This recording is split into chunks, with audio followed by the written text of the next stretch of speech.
La noche se derramaba sobre la llanura como un manto interminable, espeso y sofocante. El viento del verano apenas movía las hierbas secas, y el silencio de la frontera parecía eterno, hasta que lo rompieron los gritos de una muchacha. No eran gritos comunes, eran un desgarro que atravesaba la piel de la oscuridad, un eco que hacía temblar al más endurecido de los hombres. Ella se retorcía en el suelo, arrastrada por manos crueles que la trataban como si no fuera más que un fardo sin valor. Cada golpe, cada carcajada de los que la rodeaban, caía sobre su alma con más peso que sobre su cuerpo. Uno de los hombres la sujetó por los cabellos, obligándola a mirar hacia un fuego encendido en medio del campamento. Las llamas iluminaban rostros deformados por la soberbia, dientes amarillos, ojos fríos. Una bota pesada se clavó contra su mejilla y la hizo tragar polvo.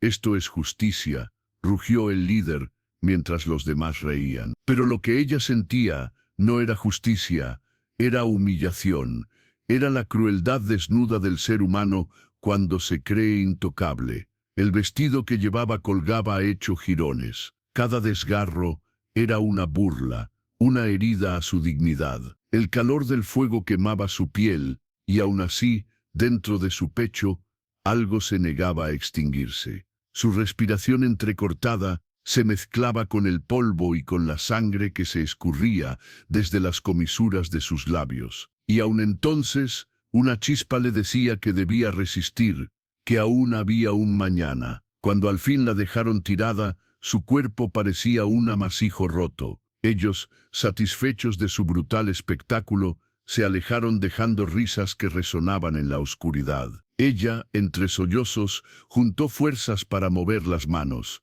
Las cuerdas lastimaban hasta el hueso, pero logró desatarse. Tambaleó en la penumbra, cada paso un tormento. Sus pies descalzos sangraban con las piedras afiladas, y el cielo apenas clareaba con la promesa de un nuevo día. El amanecer llegó como un fuego distinto, implacable, ciego. El sol subió sobre la pradera infinita y la hizo tropezar entre campos áridos. Cada vez que caía, arrastraba su cuerpo unos metros más, aferrada a la voluntad de sobrevivir. Sus ojos se nublaban y su garganta clamaba por agua. Aún así, seguía avanzando, porque quedarse quieta era condenarse a ser cazada otra vez. Fue entonces, cuando el mundo parecía derrumbarse sobre su espalda, que lo vio. Una casa de madera, solitaria, inclinada contra el cielo, como si resistiera a duras penas el paso del tiempo. Un corral con 2 caballos atados.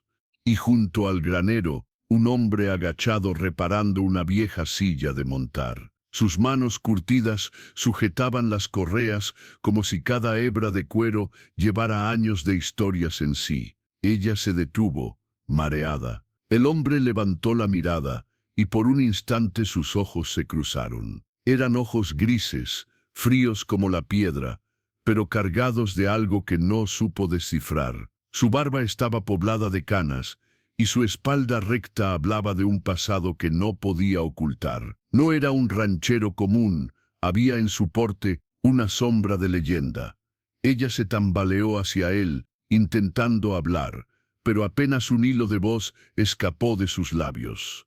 «Por favor», murmuró, antes de caer de rodillas contra la tierra. Su respiración era un jadeo entrecortado, y sus manos buscaban sostenerse de la madera del granero. El hombre la alcanzó con pasos pesados. Al verla de cerca, comprendió más de lo que quiso admitir. Su vestido destrozado, su piel marcada por golpes y heridas, la sangre que aún corría. Su propio rostro palideció, como si un fantasma del pasado se hubiera materializado frente a él. Se inclinó, sin atreverse a tocarla al principio, y entonces escuchó el grito quebrado que salió de su garganta. «No levantes la tela», suplicó ella, con los ojos abiertos de par en par, temblando como si el simple gesto fuera peor que la muerte. Él se quedó inmóvil, sus manos temblando. Era Ethan Carver, conocido en otros tiempos como el Cuervo Negro, un nombre que había hecho correr sangre por toda la frontera. Pero los años lo habían enterrado en silencio. oculto tras la rutina del rancho, y aún así, esa súplica lo atravesó de un modo distinto a todo lo que había vivido. Se arrodilló frente a ella. Durante un largo momento, el viento y el silencio fueron lo único que se escuchó. Luego, con una lentitud reverente, levantó la tela rasgada del vestido, y lo que vio lo dejó helado.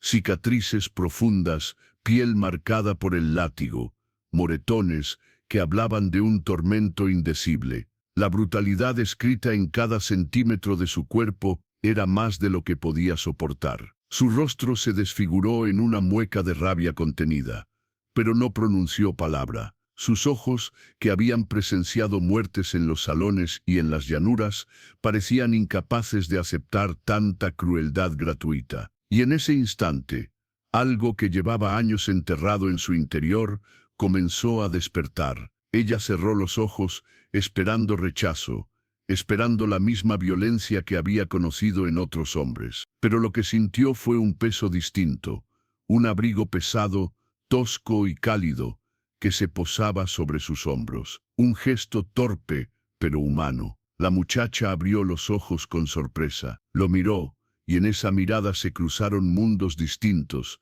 el de alguien que había perdido toda esperanza, y el de un hombre que había jurado no volver a empuñar un arma, pero que frente a ella comprendía que tal vez no tendría opción. La casa del rancho olía a cuero, a humo de leña, a café recién hervido.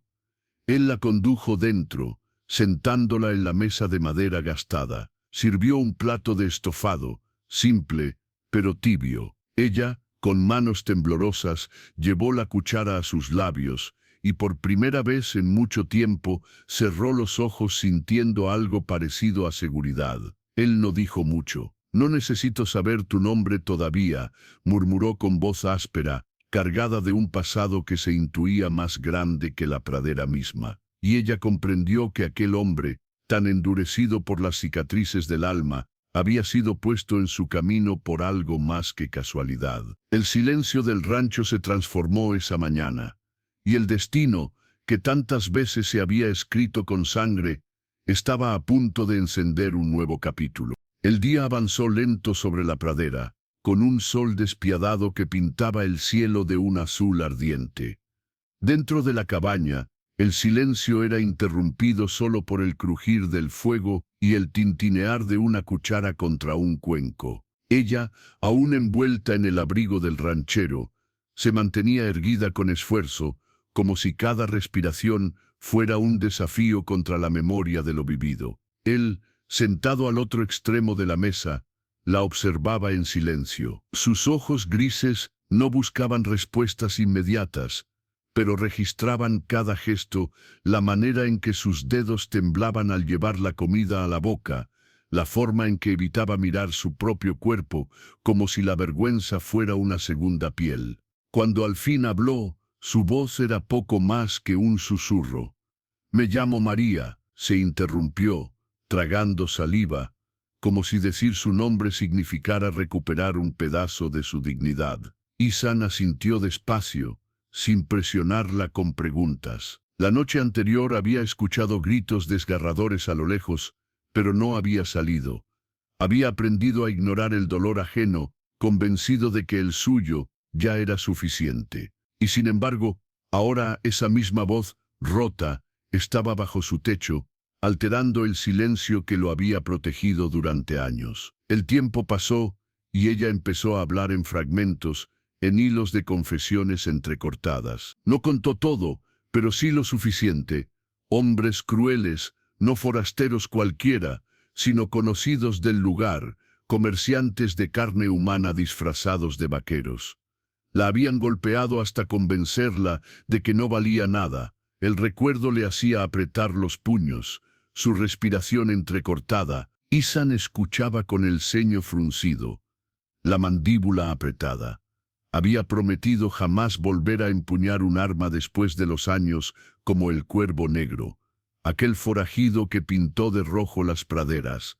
Pero al oírla, la promesa se le clavaba como una espina. ¿Cómo podía seguir negando lo que era, cuando el mundo que ella describía era el mismo que él había intentado abandonar. Una tarde, mientras ella descansaba en el granero, Isan reparaba un poste del corral. La tierra estaba tranquila, demasiado tranquila. Entonces, el sonido de cascos rompió la calma. 2 jinetes aparecieron a lo lejos, levantando polvo. María se asomó por una rendija del granero y los reconoció al instante. Eran los mismos que la habían humillado, los mismos que habían reído mientras la arrastraban. Su respiración se aceleró y el pánico regresó con un golpe seco a su pecho. Los hombres desmontaron con sonrisas burlonas. «Viejo, entréganos a la mujer», gritó uno. El otro soltó una carcajada amarga. «No vale la pena arruinarte por ella». Isan permaneció callado, de pie frente al corral.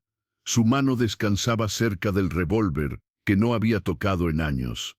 El silencio que emanaba de él era más amenazante que cualquier palabra. Cuando uno de los jinetes avanzó hacia la puerta del granero, Isan habló, su voz cortando el aire. «No lo hagas». El hombre rió y siguió caminando. Fue su último error. Isan desenfundó y disparó en un solo movimiento. El estruendo rebotó en la pradera. El proyectil se incrustó en el hombro del intruso, que cayó al suelo gritando. El segundo corrió a ayudarlo, subiéndolo de nuevo a la silla. Ambos huyeron en pánico, tragados por una nube de polvo. María, desde la sombra, lo miraba con ojos atónitos. Isan guardó el arma con calma, como quien coloca un objeto olvidado en su lugar. Ella salió del granero, aún temblando. «Pudiste matarlo», susurró. Él la miró fijo. Solo necesitaba enviar un mensaje. Su voz era grave, cargada con el peso de demasiados recuerdos. Esa noche, mientras el viento golpeaba las paredes de madera, María preguntó lo que había estado ardiendo en su interior. «¿Quién eres realmente?». Isan no respondió. Bajó la cabeza, dejando que el silencio hablara por él. Ella entendió entonces que el hombre que la había protegido no era un ranchero común. Había en su mirada demasiada sombra, demasiadas cicatrices invisibles.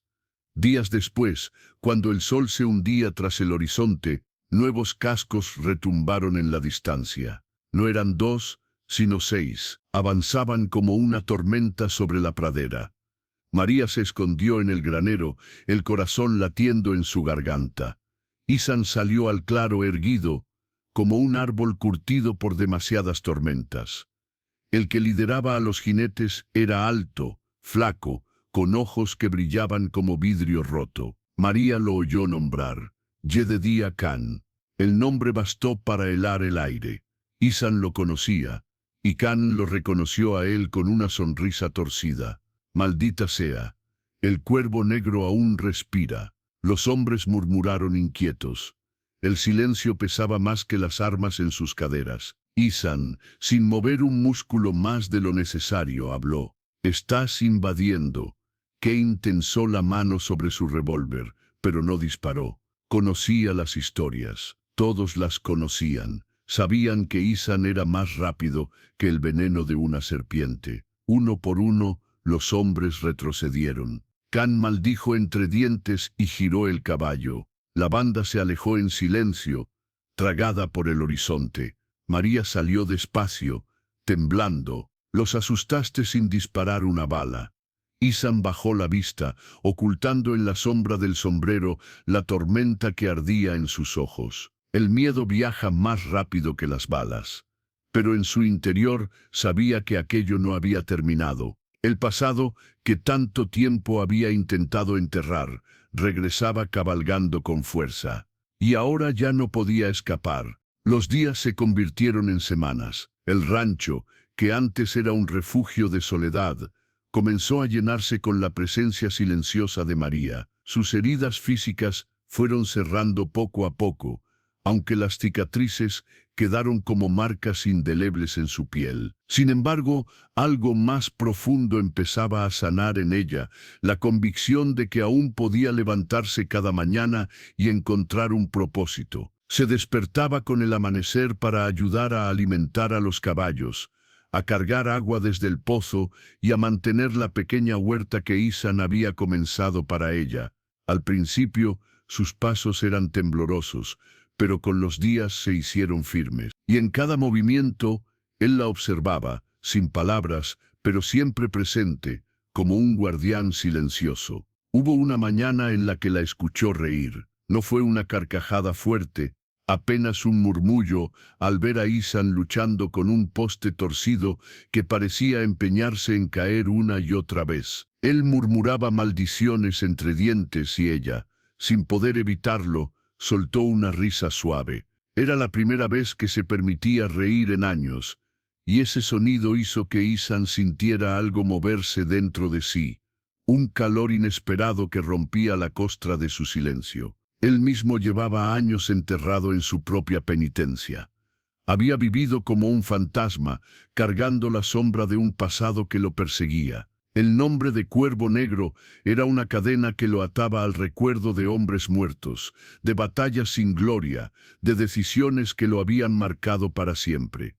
Había jurado no volver a tomar un arma, convencido de que su destino era desaparecer en la nada de la pradera. Pero ahora, cada vez que veía a María juntar valor para sonreír, entendía que quizá no estaba condenado a la soledad absoluta. Una tarde, mientras el sol se hundía en las aguas rojas del río Arkansas, María se sentó en el porche de la cabaña. Su voz fue un susurro que el viento llevó con delicadeza. Me salvaste, Isan, pero más que eso, me devolviste a mí misma. Él permaneció en silencio, mirando el horizonte. Su mandíbula se tensaba, y sus ojos cargaban recuerdos que nadie más podía entender. Finalmente murmuró, «Tú también me salvaste». El rancho solitario y seco ya no parecía vacío. Ahora llevaba risas tímidas, pasos nuevos, palabras que curaban. Dos almas que habían estado rotas se encontraban, poco a poco, la manera de encajar en su dolor compartido. Pero la calma de la pradera nunca dura demasiado. El eco de cascos se escuchaba a veces en la distancia, recordándoles que Cane y sus hombres no se habían ido para siempre. El enemigo estaba al acecho, esperando el momento justo para volver. Isan lo sabía. Lo leía en el aire, en el comportamiento inquieto de los caballos, en la tensión que se colaba entre las noches de silencio. Una mañana, al revisar la cerca, Isan descubrió rastros frescos, huellas de caballos, pisadas que no pertenecían a ninguno de los suyos. El peligro se acercaba. No lo dijo en voz alta, pero María lo vio al regresar con el rifle Winchester en las manos, un arma que había jurado no volver a tocar. Ella lo miró con miedo y con firmeza. ¿Van a volver?, preguntó. Él asintió, sin adornos. Era un hecho inevitable, y cuando llegaran, no lo harían con dudas ni con miedo, volverían con sed de sangre. La tarde cayó, y el horizonte se oscureció bajo una nube de polvo. Varios jinetes avanzaban con armas al costado, liderados por Kane, con su sonrisa torcida y sus ojos de vidrio roto. El rancho tembló bajo el peso de sus cascos. María se escondió en el granero, respirando con dificultad, mientras observaba por una rendija. Su corazón golpeaba como un tambor. Isan, en cambio, caminó hacia la luz dorada del atardecer con pasos firmes, el ala de su sombrero ocultando su mirada. Kane detuvo a su caballo frente a él. El silencio fue insoportable por un instante. Luego, una sonrisa amarga se dibujó en sus labios. Debí haber sabido que el infierno no se desharía tan fácil de ti, Cuervo Negro. Los hombres de Khan se removieron en sus sillas, recordando las historias que se contaban en cada cantina, de duelos ganados en menos de un parpadeo, de pueblos enteros que temieron al forajido que no conocía la derrota. El aire estaba cargado de esa memoria colectiva, y hasta los caballos parecían inquietos. Isan no respondió. No necesitaba hacerlo. Su sola presencia erguida y silenciosa era suficiente. María, desde su escondite, lo entendió en ese instante. El hombre que le había dado abrigo y alimento no era un simple ranchero retirado, era una leyenda viva, alguien cuyo nombre arrastraba miedo y respeto en la misma medida. Y sin embargo en su silencio también había ternura, también había humanidad. El enfrentamiento no terminó en sangre esa vez. Cane, con la furia contenida en los labios, giró su caballo y se llevó a los suyos. Pero la amenaza era clara, volvería y la próxima vez lo haría con más hombres, con más rabia, con la intención de borrar del mapa al último recuerdo del Cuervo Negro. Cuando el polvo se disipó y la pradera volvió al silencio, María salió del granero. Se acercó a Isan y con la voz aún temblorosa dijo: «Los espantaste sin disparar, pero no se detendrán». Él asintió, la sombra de un hombre que ya había vivido demasiadas guerras. El miedo viaja más rápido que las balas, pero cuando regrese, el miedo no bastará. Los días siguientes fueron una preparación silenciosa. Isan revisó cada rincón del rancho, reparó armas, reforzó la cerca. María lo ayudó en todo lo que pudo, aunque el miedo no se iba de sus ojos. Y aún así, en medio de esa espera, ambos descubrieron algo que ni la violencia ni las cicatrices podían robarles: la capacidad de creer en un mañana compartido. María comenzó a cantar bajito mientras trabajaba en la huerta. Su voz temblaba, pero llenaba el aire con un eco de vida que hacía años no se escuchaba allí. Isan, mientras la observaba, sintió que por primera vez en mucho tiempo el peso del pasado no lo aplastaba, porque la lección que aprendían juntos era más grande que cualquier duelo, más poderosa que cualquier bala. Incluso en medio del dolor era posible sanar. Incluso con las cicatrices aún se podía amar. Y aunque el nombre del Cuervo Negro nunca desaparecería, en aquel verano comprendió que no todo debía escribirse con sangre. A veces, la verdadera fuerza estaba en proteger, en reconstruir, en atreverse a creer que la vida podía ofrecer una segunda oportunidad. La pradera siguió extendiéndose bajo el sol implacable, pero dentro de la pequeña casa de madera ya no había vacío. Había esperanza. Había dos almas que, contra todo pronóstico, habían decidido levantarse del polvo y caminar juntas hacia lo desconocido.